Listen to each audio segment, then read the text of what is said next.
you're living in Chicago now, huh? Yeah, I moved from Austin in December, and I lived in St. Louis for 6 months, and now I've been settling in Chicago, yeah. How's it been there? It's been good. They have a hot dog culture that is out of this world. Relish, mustard, the works. Oh, yeah. And the people have been treating me with grace and kindness. Mm-hmm. And I, in turn, have been passing on to them a smile. That's very fair. Yeah. Did you miss Austin when you left? What was the reason of leaving Austin? Because you were things were going good there, right? Sure. Yeah. Yeah. I worked at a mothership for a year, and I won the equivalent. I won the Austin's, not the funniest person, but the Austin comedy competition. So yeah, I was really ingrained in the scene there. And that was 2021, was it, or no? When I won that, I moved there in 2021. I think I won that in 2023, maybe. Okay. But yeah, I have a lot of really great friends there. I felt like maybe it was time for me to do something else. I'm going to grad school, so you wrote me a letter of recommendation for that. And I'm going to DePaul to do screenwriting. So I just wanted to make some changes in my life, yeah. That's wild, dude. Congratulations, man. Thanks. On getting in over there. Are you excited about it? I am. It starts in September, and then I'm going to write my great American novel. Dude. Yep. Is there a novel that you kind of were inspired by? Like, was there a novel that you kind of read that led you to even kind of spark that in your head? Or a book that you read that kind of sparked that in your head? Because I think, like, I like to write, so I think there's things in like, there was one book I read and I was like, huh. Yeah, there's some good, like, memoir type books that I really liked. One of them is a book called Permanent Midnight by a guy named Jerry Stahl that they made into a movie with Ben Stiller. Another great one is Sing Backwards and Weep by Mark Lanigan, who used to be the lead singer of The Screaming Trees. Oh, wow. So, yeah, some memoirs, and then a lot of, like, screenplays. Like, obviously, I'm a big fan, as most people are, of Paul Thomas Anderson, who did Magnolia and One Battle After Another. And PTA, yeah. So, yeah, I love movies, and I like movies, and I'm just as happy with a good book. I can't stress that enough. But yeah, I want to learn how to like write screenplays and stuff like that. And I want to be a multi-hyphenate. I want to be a bad boy and I want to be a sweetie. So. How do you do that, I wonder? I'm trying to think of like a candy that really presents itself like that. Oh, Sour Patch Kids. You think? Oh, because they're kids. And there's nothing more rotten than a kid. Do you, so you've taken a break from comedy when you moved out? I did. Yeah, I took like... Well, I did some gigs. I did some shows with Fiona Cawley, our friend Fiona. Oh, she's so funny. And Matt is her husband. Yes. I don't know if I've met him, but I guess I'll meet him tonight probably at Zany's. And then Dylan Carlino. Do you know Dylan Carlino? Yes, I do know him. Yeah. He's in Austin. Yeah. He's so funny. So, yeah, I like kind of stopped headlining for a bit and then got back to doing like some local stuff. I got involved in the St. Louis scene and I like featured again and just kind of started over a little bit. I'm running a new hour and it's been good to enjoy doing it. You know, when it feels like a job, you get kind of jaded and it's like, all I ever wanted was to riff. So it just, things got complicated. Yeah. Were you happy with like, cause Kill Tony was and is kind of like the Tonight Show in a way, right? People would call it that. Sure. Kind of like the Tonight Show, but you know, a different like amalgamation of it, right? Or like a semi-present day. Yeah. You know, there's also dark sorcerers that are involved with it, but it's exactly where we are in the world. Yeah. And it's great. It's a great show. Did you feel like being attached to that became too much? Or like, how did you handle like the popularity and celebrity? Because I would say you were one of the most popular guys that kind of came through that system. Did it feel like that? Because, even in my own life and recently, like I've, like in the past year, I've thought a lot about like ego and what does popularity or mean and the value of it and stuff like that, you know? Yeah. Well, I think I started to assign some of my self-worth in the opinions of others. Not that I would never look at stuff online, but I guess I got too wrapped up in my sense of self, like the poltergeist of self, like what all of this meant. Because all I ever did was stand up for years and years and years. All I did, 7 days a week. And then if it wasn't going well, then I didn't know who I was, you know? Oh. So Yeah, more so than the Kill Tony thing. That, it gave me a platform and it allowed me to do all this stuff. I just tried to take the good and not think about anything else. But I was just really wrapped up in all this pressure that I was either misinterpreting or putting on myself, and I didn't like it. I didn't enjoy doing it anymore. Yeah, and as you say, like when it wasn't going well, I didn't like myself, kind of. Yeah. Yeah, dude, Yeah. I can relate to some of that, man. Yeah, I felt like, I try to improvise so much riff, some have said, many have said, and if I wasn't able to catch my thoughts perfectly, and that opens the door for so much pressure on myself, where I was thinking of myself, maybe rightfully so, maybe not, duality, yes, laws of polarity, that I had so much potential. And so every night I would go out and I would try to use 100% of my potential on stage.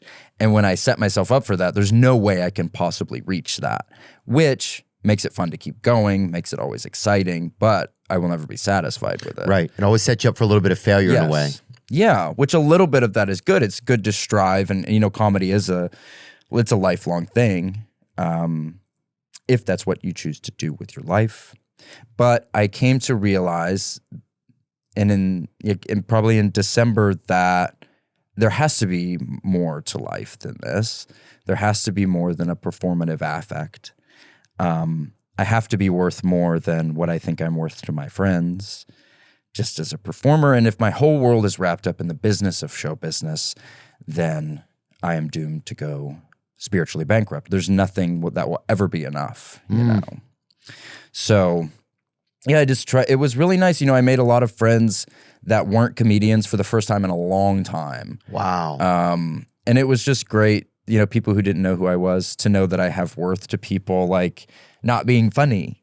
Like I can just go to the movies and I can talk about movies, or we can kick a soccer ball around, which I never did, but I could have. Yeah. And if we had found a soccer ball at any point in the beginning of the year, I could have kicked it around. and that kept me going. So I would wake up every day and I would make myself a promise, and it was firm. And it was, if I run into an unattended soccer ball today, or when I could borrow, just for the time being, I will kick it back and forth with whoever's around. Oh yeah.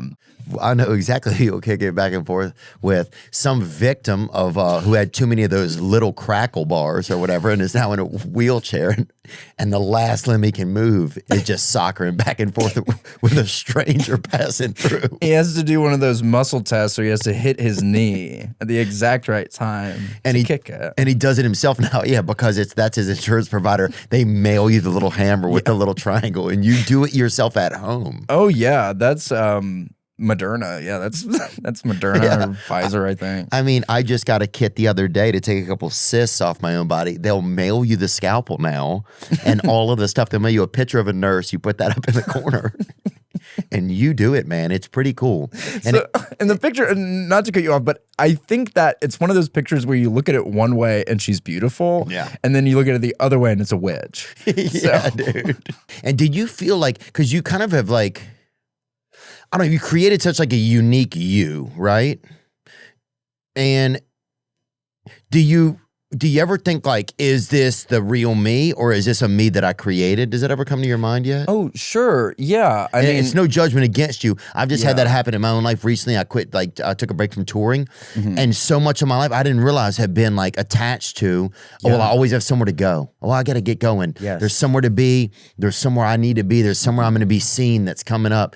And then now it's not really like that. And it's okay, but it's just been interesting to be like, okay, well, say if that were gone forever, then what, how would I, what's going on with me, Yeah, how would I, because it's a degree of show business past a certain point is almost not even like seeking, it's like running. It's like you're running, you think you're running towards something, but you're running like away again from this idea that I have just coined, the poltergeist of self, about the visage of like, who is Casey Rock, who is this interference pattern of like where I grew up, what my friends were like, what I like to do, and then also this person I try to present on stage, which is, it more or less is me. I'm just letting myself be a goofy guy. Yeah.